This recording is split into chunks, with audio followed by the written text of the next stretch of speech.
What is going on, everyone? MikeO back. Hobby Palooza 2023 continues to roll along. Bunch of great shows today. Hopefully, you've been enjoying them. If you've missed any, you can always check it out at a later date. That's always a key thing to do. For the next few days, you can check out all the here on Bench Clear Media. My name's MikeO. If you don't know who I am, I've been on YouTube for years. I don't know, probably 7, 8 years doing the hobby content. So definitely appreciate everyone watching. This is the fourth consecutive year that Hobby Palooza has taken place. My fourth consecutive year. I appreciate Mike, Baseball Collector, for inviting me back yet again as we prepare for the 43rd National in Chicago. The National is always a great time, whether you can make it or not.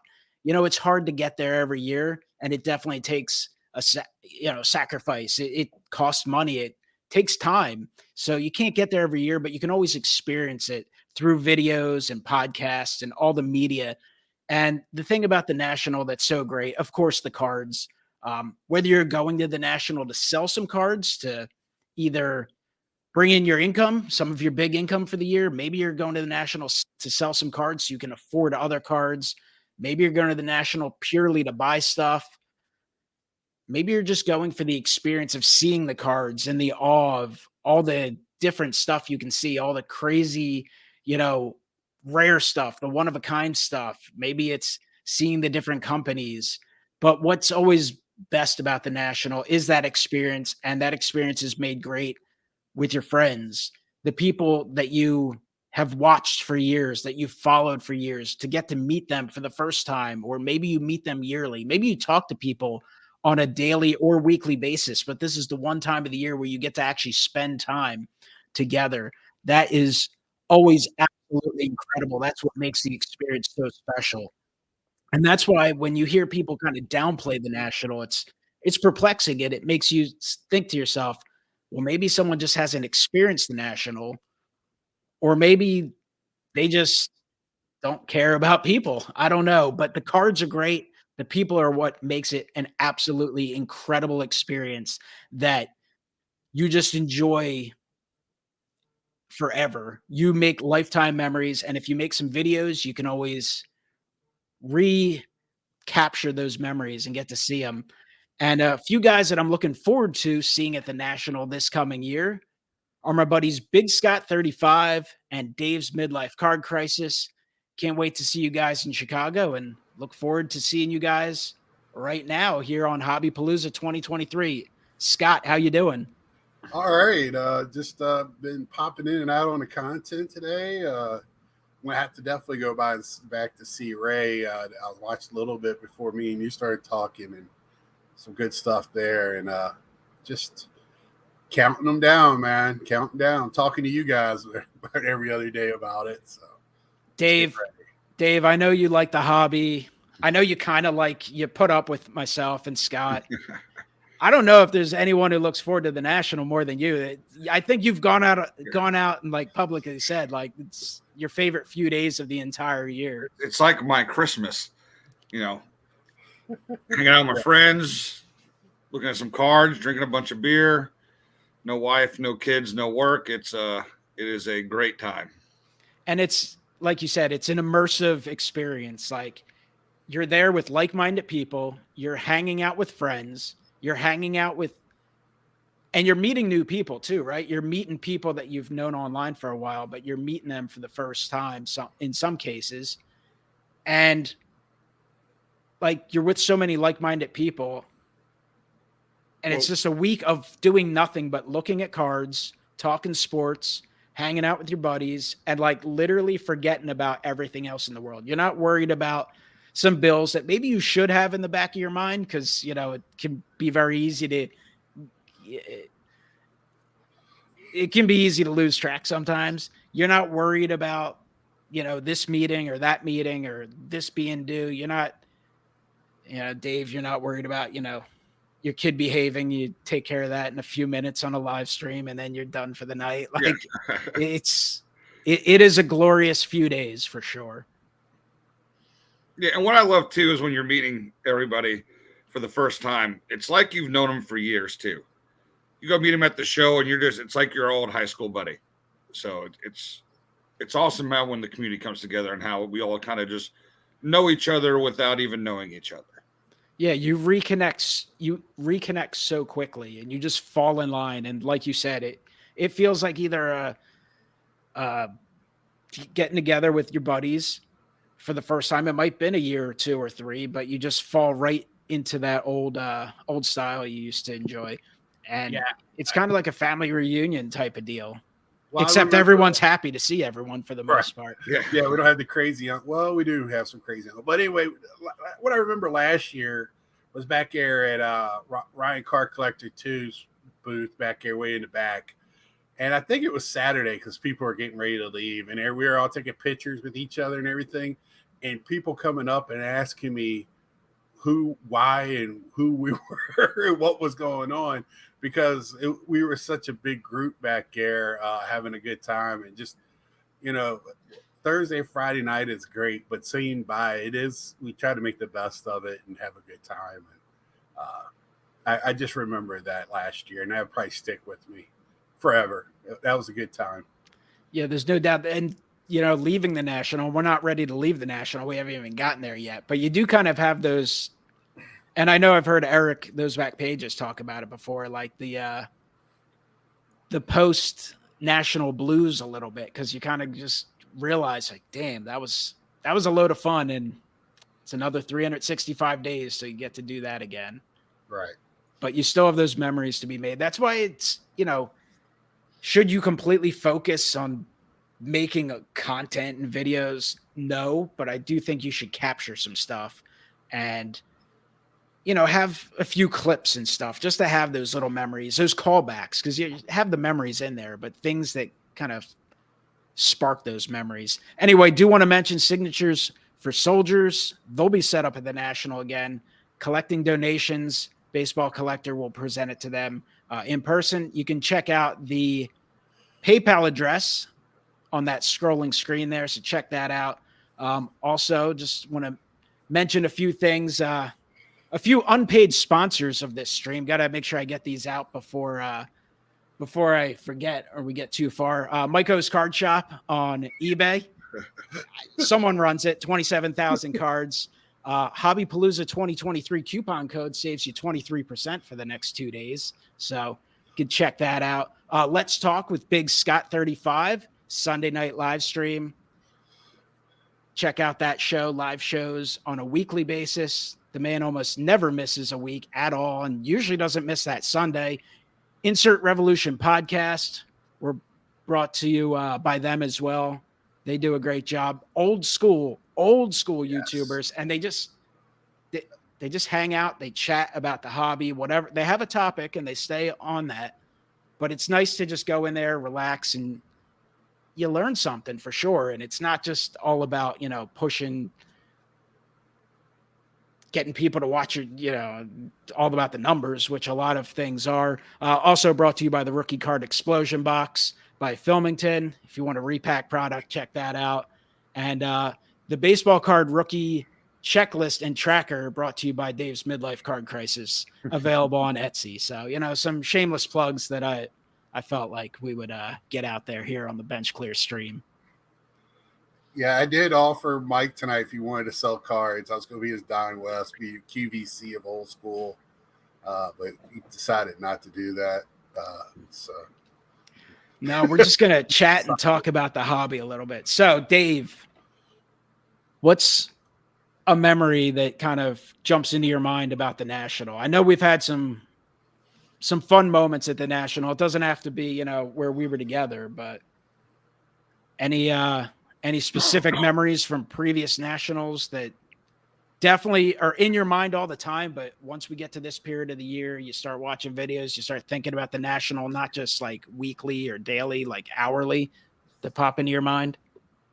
Well, I always go back and watch all the old National videos before the National. So, obviously 2016 when me and you met and hanging out in the lobby AC, AC Center. Yeah, with me, you, Fabian, Ed. I met Ed for the first time. Mike Druga just hanging out, opening a bunch of 2015, 2016 Donruss and Ecto Cooler or whatever. And then that was always fun. And then, I always remember some of the big cards I get and where I got them from. And the thing that always pops into my mind is your Dan Marino. You get the Dan Marino, right? And Mike Fabian hit the Dwight Clark. Yeah. What were those? Those were like 50th year anniversary or 75th year anniversary packs from Topps, I think. The autos. Some of that. I bought two, and he hit the Marino in one of them, and then he hit the Dwight Clark, and then the next year or 2 years after that, we were in Cleveland, and he opened up that box of archives and didn't he get Tony Womack? Tony Womack, yeah. It's like, hey, those were the good days of, archives. He probably paid like 35, 40 for it. Now it costs you like 75. That would be a real kick in the where. Right. Yeah. Well, I remember, so I think it was probably 2016, and you can buy like Topps Chrome Mini for $35. Topps Platinum Football was like $35. Bowman 2014 Bowman Chrome was like $30 for a hobby box. You used to be able to get all that cheap wax in, and obviously people have just been in the hobby last 2 or 3 years have no idea how cheap wax used to be. They used to give it away. All right, Scott, the Cincinnati Red fan, that bandwagon man, that jumping by the minute now. What's something that pops into your mind with the National? I know, a memory. I know you used to go to the National, experience it on a kind of solo, which can be fun. And I know that changed a few years ago. Anything trapped in your mind? Was it the last Chicago one? Is when I met you guys 2 years ago. Is that it? I think so. Yeah, that one for me changed. I made a video Saturday morning. Me and Eric Page just talked about it that evening. I dare say that changed my life. Not only meeting you guys, but putting myself within the whole community, talking to people. That's kind of where my basis of the Let's Talk series kind of went, talking to people and just finding out, we're all just guys collecting guys on cardboard, but there's more to us than that. We're people, we have lives, we do other things.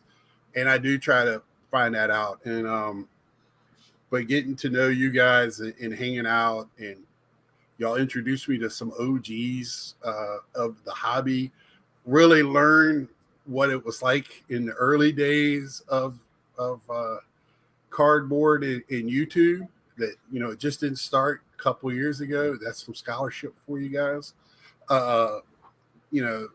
Really learning, and I love learning and getting to talk to certain people. I just, that's my biggest takeaway. I've had fun at every one I've gone to. I usually pick up one card that's my show card. That's reminds me of the show.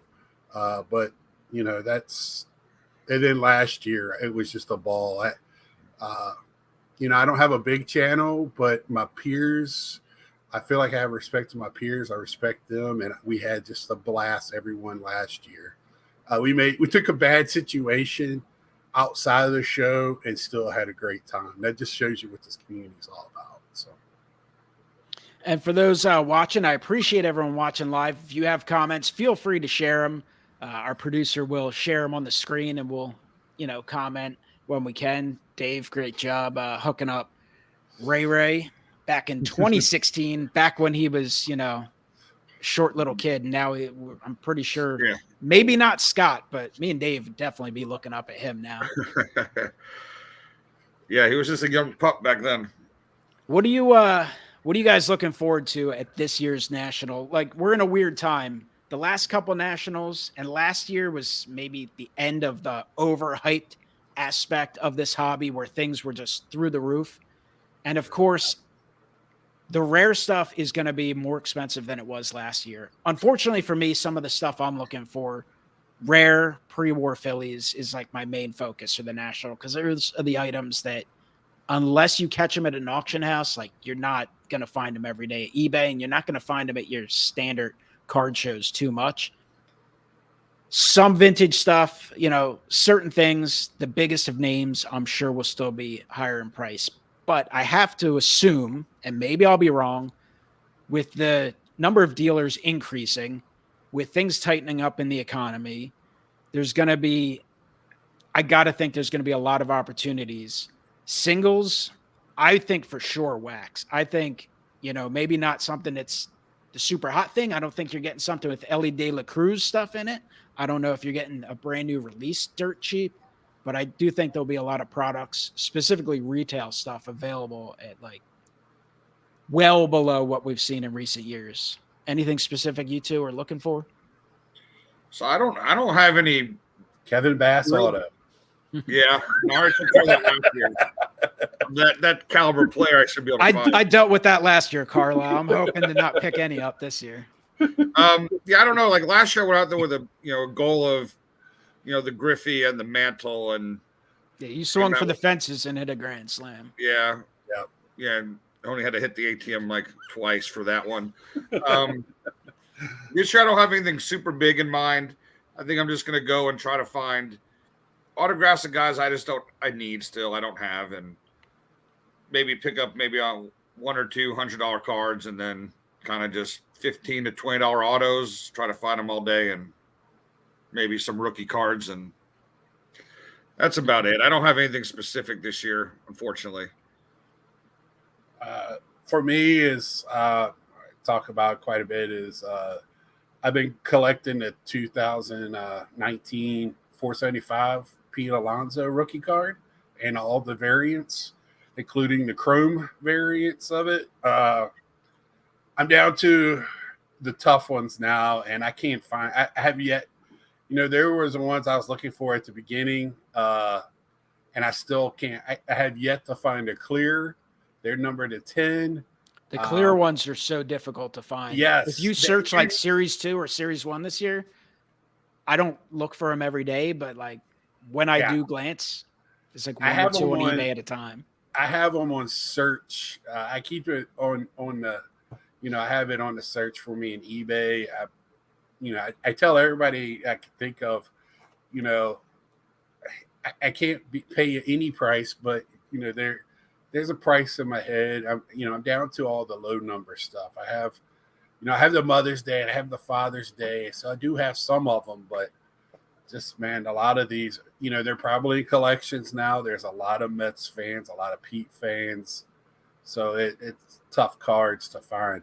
Other than that, I got my Mount Rushmore of cards, and most of them are in boxes at the show. So me and Dave usually shoulder to shoulder in the boxes sometime during the show. And I hate to say they're not dollar boxes, but you'll get some deals in there. So that's kind of where I'm at. This year I'm not going to just get that one card like I've done in the past. I'm going to look for a couple of Clemente playing days. I'm looking for some Gary Carter auto playing day cards. Other than that, nothing huge or spectacular this year. So, yeah, last year I had clear goals. I had a lot of stuff, and it was local for me, so I brought a substantial amount of stuff, and that I had to move. And then I had like piles of single cards. So I was going to his trade nights trying to, sell cheap slabs and stuff like that. And then like trying my best to get around the show to find some of the cards I was looking for. So like I probably went a little too hard last year at the National. I'm used to working hard and sleeping little, but last year I was probably sleeping 2 hours a night. And for the first time I got sick for the first time in years, and that knocked the hell out of me for sure. This year, I'm going to bring a little bit with me to move, to have some extra spending money, stuff like that. But this year, I'm just looking forward to hopefully relaxing and just hanging out as much as possible. And, having a good time at all the get-togethers, the hangouts, and of course the show. I like to go out to lunch with people as well, but I'm not going there for the the hot dogs. I'm going there for to search the show. So I look forward to doing that as much as possible. We were going to have a, Chicago food review by Wesker Griff, but he couldn't make it. He had to attend his 750th concert of his He's at the Cure tonight, career. man. That's a big one. That's a big one. Wesker maybe he'll come on a stream with us after the show and give us his critique. Right. And last year too, or last time in Chicago, I did the Cubs game because Ed wanted to go, and I had been to Wrigley before, and it was awesome. Like, I'll never turn down a chance to go to Wrigley, but if you get in the first day of the show and you give up a day at the show, it sets you behind for sure. So I look forward to digging through some of those boxes, checking out all the display cases, and having a great time, of course. One thing I am looking, with how large this show is going to be, I'm hoping there's going to be some non-sport, some different things there.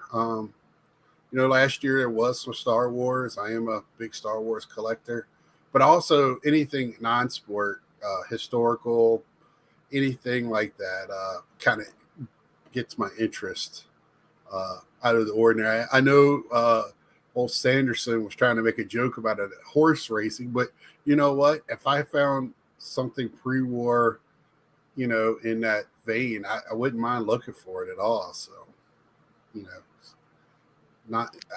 I'm getting more and more into the non-sports. Yeah, non-sports can be fun, and you don't have to worry about an ACL tear or an elbow tear or something like that.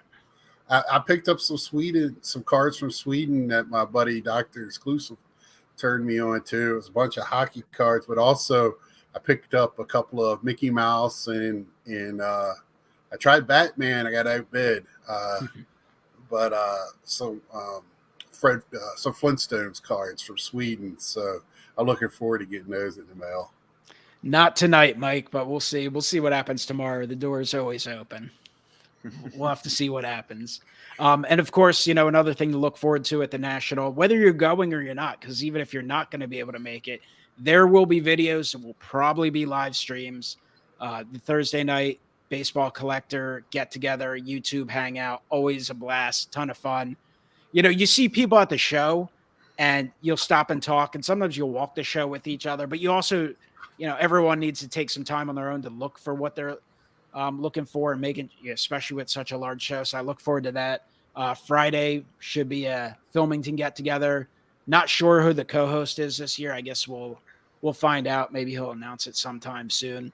So there'll be a lot of get-togethers and the little pop-up get-togethers as is, the 3-hour waits for pizza, all kinds of stuff.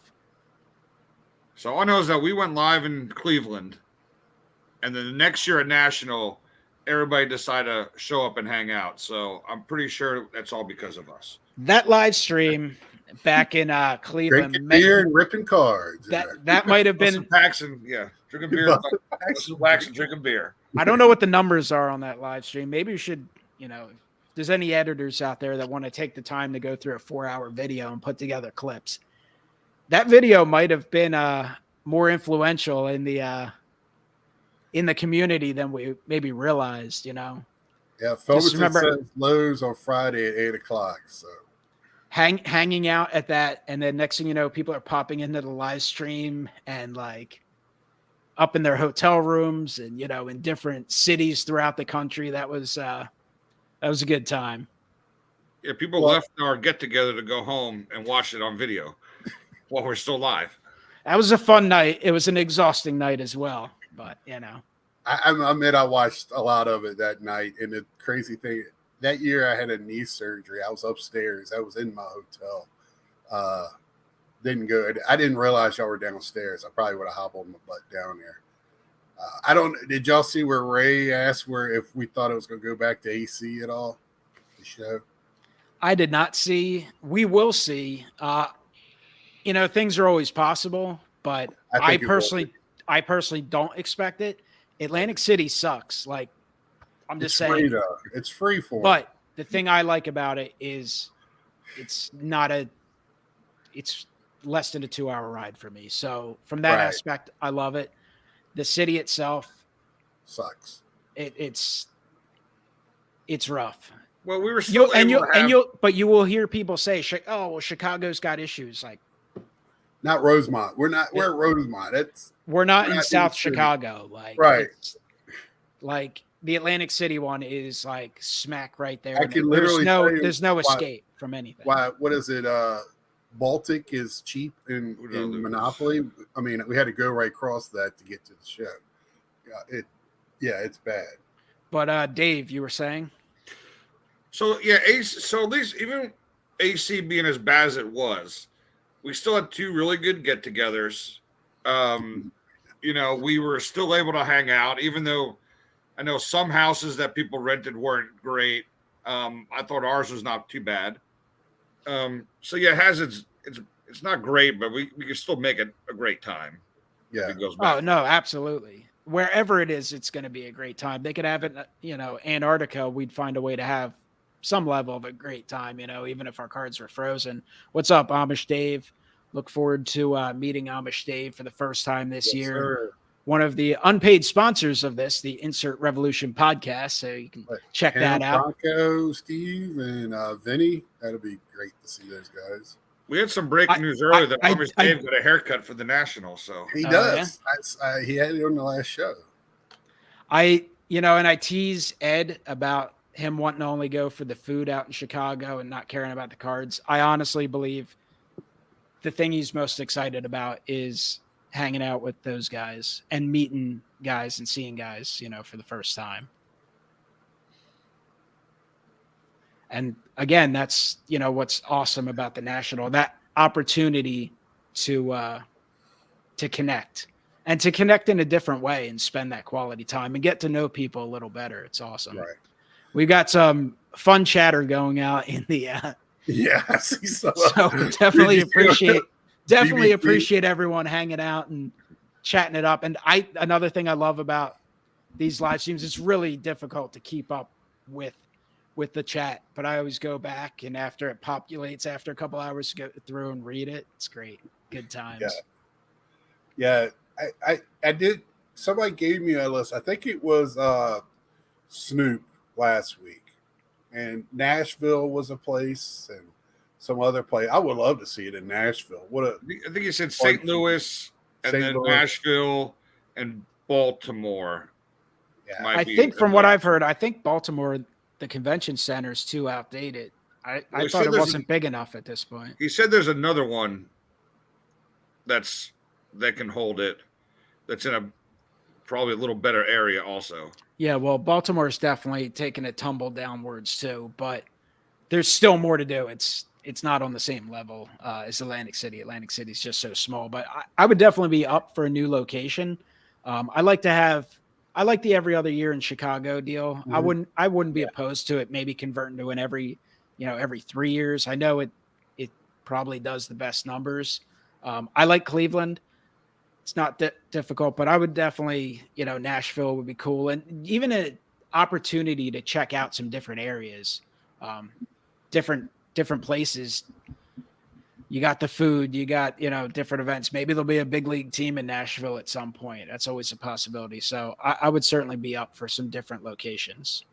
Well, there's several large, and I call them, destination type shows. Now, Chantilly's turning into one. Y'all's in Philly, Dallas, Burbank. I mean, they're all over the place now. You got the other one in Chicago twice a year. And they've shown that they can hold these large groups of people for a weekend. So saying you can't, I remember that interview that Mike, baseball collector, had with the guy that ran it, and why they couldn't move it because of COVID and all this other stuff, and what they needed to have the show. And, I just think in these larger cities, there's got a convention center that's big enough with hotels to have these people. But they're going to look at the pricing, what they can make the most nut on that week. So yeah, it's gonna, it's not just where the people want it. Obviously, an aspect of it is getting the people there. The vendors need to be willing to go there, and the customers need to come out. but a big part of it is the cost of having it. And if they can get a venue for free or they can get a venue cheap, that's why someone like Atlantic City is going to offer those opportunities, because why is anyone else going to Atlantic City? It's just not happening anymore. People aren't going there to gamble. They're certainly not going there to go to the beach, to see the ocean. Well, in Atlantic City, they let you come there for free and then pay $100 a person for Wi-Fi. So, I mean, that's kind of the way that works. I just think, there's more options out there, and, I think they're sticking to what works. I know they get Rosemont for cheap, and I thought Rosemont had a bigger floor space than Cleveland, but everybody's saying they thinking Cleveland is bigger. So y'all think the way they got it set up this year, all of that would fit into Cleveland? Or would that take a lot of space away from where the sitting area? I don't know. There was a lot of open space in Cleveland. Those aisles were pretty damn wide. Yeah. Right. They also made their spots in Cleveland that weren't even on the show floor yet. They had it part of it like blocked off. Well, I mean, they did used to build tanks in that building. I mean, that building has an interesting history. I read the plaque on it when I was there. I mean, there's a Ferris wheel inside of it, so I'm pretty sure that's a Ferris wheel. It's big, full size working Ferris wheel. That's pretty amazing. And I mean, I know like over in the autograph area, there's a lot of space, and there was a lot of space in front of the Ferris wheel up to the food area, and that's where all the tables were at, where it gave everybody plenty of space to sit. You didn't need VIP. I didn't have VIP in Cleveland once we had plenty of places to sit. That's the only reason why I get VIP when I go places, so I can sit my big butt down somewhere. I don't have to worry about that. Even though last time in Chicago, their VIP little room, they cut it in half for some reason than it was the time before. I don't know if anybody else not noticed that, but it wasn't as much area in there, and they had a lot more people. I find it hard to believe there'll be any extra space this year based on the setup of the show. Yeah. The one in Cleveland is the IX Center. I know there's been talk about using the other one too, so I don't know if that's downtown, a possibility. Right at the ball fields, because in Cleveland, all the sporting places are right there, and that center is right there next to them. So, I mean, that would be awesome. Cleveland is not. I had some friends that live in Cleveland, so I've hung out there. It's not a bad town, but it's not. It's a rust belt. It's a lot of turning over factories into other buildings. They have a nice downtown area. Having it downtown there would be, I think, nice. But and I know John, that 70 shows made some good points. Like the National is huge, and it's huge for us. It's the biggest damn card show around, but it's pretty small compared to some other conventions. So I don't think you're going to see it in the super major cities. It's unlikely. You're going to have, it's going to be the cities that are trying to draw someone in. And Cleveland, I'm sure, could use any kind of tourism they could get. Like we said with Atlantic City, of course, as well. So. Right. Yeah. Atlantic City's starving. So I'm sure that boon to how many people all of a sudden came for 6-7 days really helped their economy last year. So we try to help eating out every day at lunch date. So I missed all that. I got it froze, so I don't know. Oh man. Oh no. What are you looking forward to there, Dave? What are you looking forward to eating? Since Ed's not here to talk about the food, we all know you're a big pizza guy. What do you think about that Chicago style pizza? Yeah, I think it's good to have once a year, No, I'm good. I mean, I always look. Going to lunch there is always fun. We've done it twice now, the last 2 times in Chicago. So now we're staying, a couple blocks away from it. We'll probably go there a little more and have the house so we could actually eat the leftovers. So, I love pizza no matter where it comes from. So, hell, I work in the industry. You guys were all fired up for that Atlantic City pizza, and I remember, Well, oh, this looks great. And I was like, it's maybe be like top 10 within a couple mile radius of we'll go to other areas, local areas. Go to the pizza place to get pizza and stay for card deals. That's what I was going to ask you. You think anyone's going to try and buy out your, collection at the at Giordano's this year? Yeah. Oh, I'm sure it will.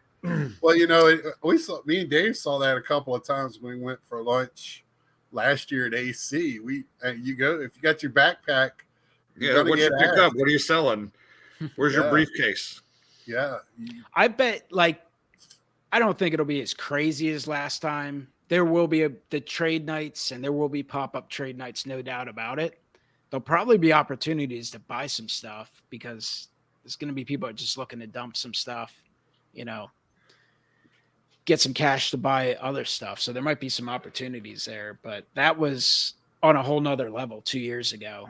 Those trade nights were unbelievably bonkers. But even last year, what was that between Caesars and the other hotel where you were setting up and you just walk in there and it's just wall to wall, people sit on the floor, cards set up everywhere. It's like 3 a.m. or 2 a.m. It's like, yeah, you're just walking by 2 a.m, dirty hotel lobby, and guys got like 6 Hank Aaron rookies laying on the fraying carpet of the floor. I'm like, what is going on? We're opening up 91 Fleer. Or is that 92 Fleer? 92 Fleer. Box of 92 Fleer around everybody 2 years ago in Chicago. They're all trying to figure out what we were doing. Like, why you open that drunk? Well, I guess even that same lobby, when the one guy handed me the Mickey Mantle. Hey, want to check something out? You're a Yankee fan? Here, look at this thing. It's a 52 we're all Yankee fan or not. We're all card fans. And he just let us all hold it like it was like we were all knew him. We just saw him in the hotel lobby. He just pulls it out, and I was shaking. I couldn't believe he let us hold it. I was thinking about running. No. I mean, you never know what you're going to see at the National or the hotel lobbies. That's the one disappointing thing, I guess, for us this year, being in an Airbnb a little bit away. I mean, obviously we're still going to be able to attend everything. We're not that far away, but there is something nice. That's one of the nice things about Chicago, just being able to walk that little loop between the, several hotels. Yeah. Some great memories of those get-togethers in the past at the DoubleTree, all kinds of celebrities hanging out there among the card collectors. We'll see if that happens again this year. Well, here's my question. Was Ryan, because you went to Ryan's in Chicago, right? The trade night that he had. Did you go over there? A couple of years ago, yeah. Where was that when was that in the hotel? I think so. I feel like it was on a second floor. Okay, because this year it was the same. It was the same hotel we did the pre-COVID Chicago. Yeah. Get together at the bar. Yeah, and it was the ballroom downstairs, right? Because we were upstairs for that. So so this year his trade night is second floor in the convention center, Thursday night. I don't know if anybody saw the line at the AC one to get in, and you went to that one as well, didn't you? For a little while. Last year, yeah. Last year, by the time I got there, it was like I pretty much walked in there and just hung out a little bit. Saw Filmington was there, set up with some big time baseball cards. Couldn't move them because Big Smooth was capturing an audience with all his non-sports. His McDonald's rookie card. People are going nuts for the Ronald McDonald SGC8. Right, when he showed me that bidding wars. It was good. I didn't think it was, and then he showed me what he got the next day from it. And I was like, "Holy cow, man!" And that just shows you where non-sport is at. How big interest, way less competition. Yeah, there is definitely an interest for it. So, plus, who would you rather have? Like, given the choice, I offer you. All right, you can have a free card. You can have Ronald McDonald, or you can have Yoan Moncada. Who you taking? Yeah, well, especially if it's that Ronald that Smooth had. That, what was that in the '60s? Because it was like one of those weird looking Ronald McDonald's. It was like a little tall boy. Yeah, so that one was something special. Filming it, that's when I realized Ultra Modern was worthless. I did see a video, and he was probably filming it was right in the middle of the whole craze, sitting at a table doing his thing. So I couldn't do it. I would have gone. I would have been a nervous wreck in that many people. The trade nights are interesting, but I feel like it's a lot of obviously deals happen and some big things, but some of it's I feel like some of the big deals are little drama made for video for content sometimes, because when you walk around and look, it's like 97% people set up, people looking, and minimal amount of actual conversation. Well, everybody talks about trading, but in actuality, unless you're just going to do it for the sake of doing it, to have the right card that somebody else wants for the right card you want it for. I mean, you're talking about, that's some chances right there. And, on the internet, it's a little bit easier because it's millions of people looking at the stuff. But at a show like that, people do it just the sake of saying they did it, I feel like. And I don't know if I could do that. Just trade for the sake of trading. I think the majority of deals are guys trading inventory for inventory, like just swapping out to have something different, something that maybe someone's an expert at baseball, so they're acquiring someone's baseball, giving up their football or basketball that they could use better. Collector to collector, it does happen, of course, but like you said, it's so hard to match up. Like you and me are sitting there, if you have a Bryce Harper and I have a Pete Alonso, we're probably going to be able to make a deal. But if you're sitting there and I'm sitting there and it's like, well, you've got a Luis Robert and I've got I don't know, some Ronald Acuna. Like, what are we going to do? What's the point of us trading them? We're we all in groups in this hobby, and we all know what each other collect. So I have a stack over here for people that I know what they collect. It doesn't fit me, but it'll fit them. But when I go to some place that I don't know you, I don't have any clue. And everybody's, it's not but so many, Mahomes and those types of cards out there. I don't even know what people are looking for. I've gone into a shell on what I'm collecting now, trying to be a little bit more specific. But I showed Mike, this will be the hottest commodity at the show right here. The rookie card right here. This is the one everybody's going to be looking for. And it will be a variant. How much does it cost to get that sucker signed? Just a pat on the back and a man hug. That's it. Well, I guess the inscriptions will be where it really hits you in the wallet. Yeah. It'll be $1,000 for an inscription up to 4 words.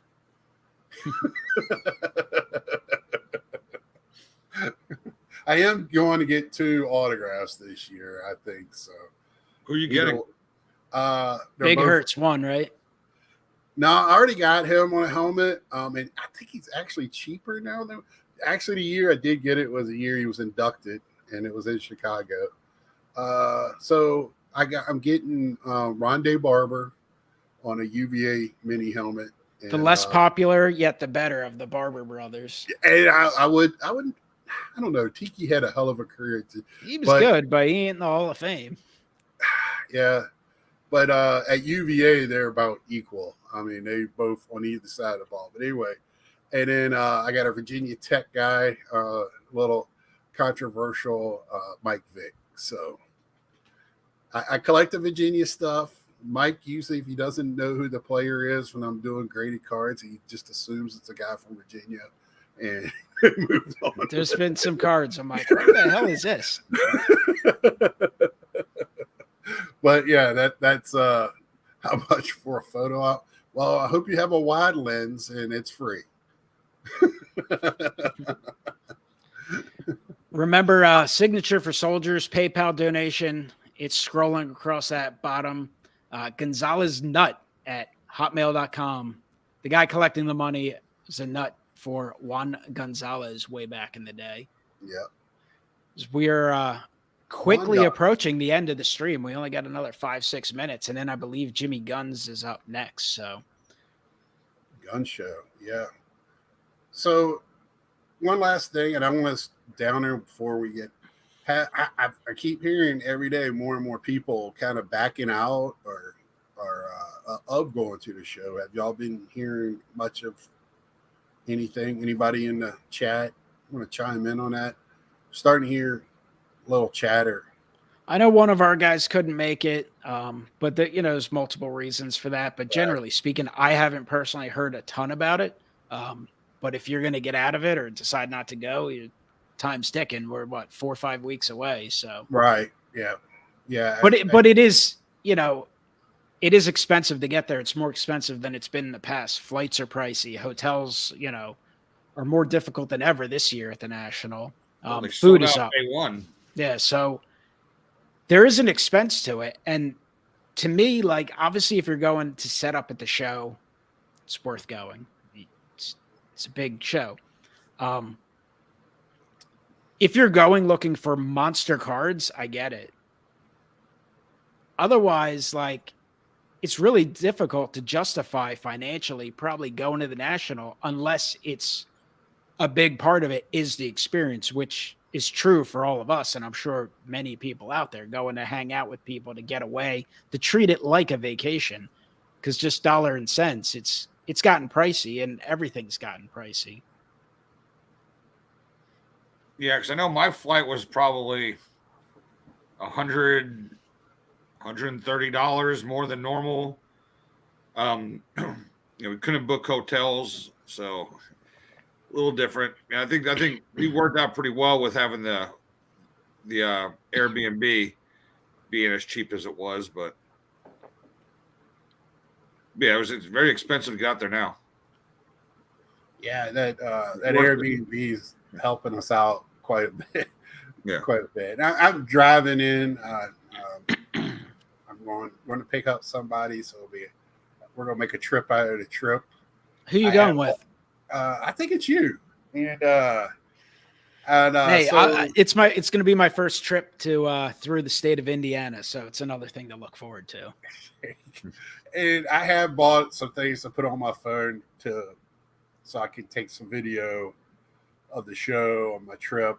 Try to document this one a little bit better. I've done very poorly. I've been asked by several people in my community to do a better job, so I feel like I should honor that as good as my community is. So, because not everybody can go. So, well, that's the thing. There's so many people. Like, the National's a big deal, and there will be some national fatigue at a certain point because people get tired of hearing about it. But at the same time, people are excited about it, and at this point in my YouTube journey, I don't really worry about putting out content that is going to draw in big numbers. Like, I literally, at this point, show off what I pick up with what I'm doing in the hobby right now. I pretty much just focus on picking up the Phillies stuff. Sure will, James. So I'm sure time and, here and there, some people are sick and tired of it. They're like, why is this loser buying Dave Hollins cards? But, whatever, you buy what you love. So Kevin Bass, baby, Kevin Bass. But like, honestly, if you look at your views, if you do look at that, if you take a step back, all your national related videos, specifically when you're there, your recaps, your clips, people watch it, and they still watch it more than your other videos. And there's way more content put out. There's way more Nationals videos getting put out now than, 5, 6, 7 years ago. You would put up those recaps and you get several thousand views immediately because people are interested. They want to know how it is, what's going on, what kind of big things are happening. What have you seen? Maybe they're just planning or motivating themselves to go in future years. Maybe they just want to feel like they're part of it. And sometimes you are. It's fun. It's fun to watch the videos and, see the community connect. Right.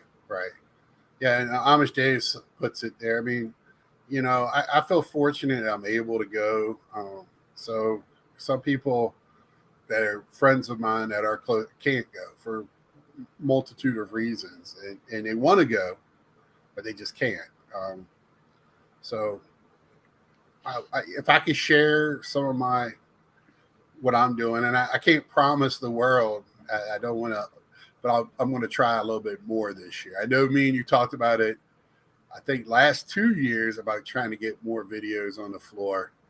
It's just so crowded sometimes in there. Well, you're living in the moment. You're looking at cards. You're hanging out with Right. people, and it's very easy to get distracted. But So, we're running low on time. Scott rolling cards, it's a possibility, but when I'm at the National, I'm really looking for the pre-war Phillies stuff, the oddball Phillies stuff that you just don't see too much. And I mean, believe me, if money were no object, I'd be buying all sorts of pre-war and vintage Hall of Famers and, brand new stuff as well. It's just about the National, I don't even, my Mets are, started in the 60s, but I love looking at the pre-war stuff. It is part of a museum there. So that is a very good thing. All right, Dave, last word before we conclude our live stream. I'm just looking forward to seeing everybody in a little over 30 days and just ready to get there. So, Scott.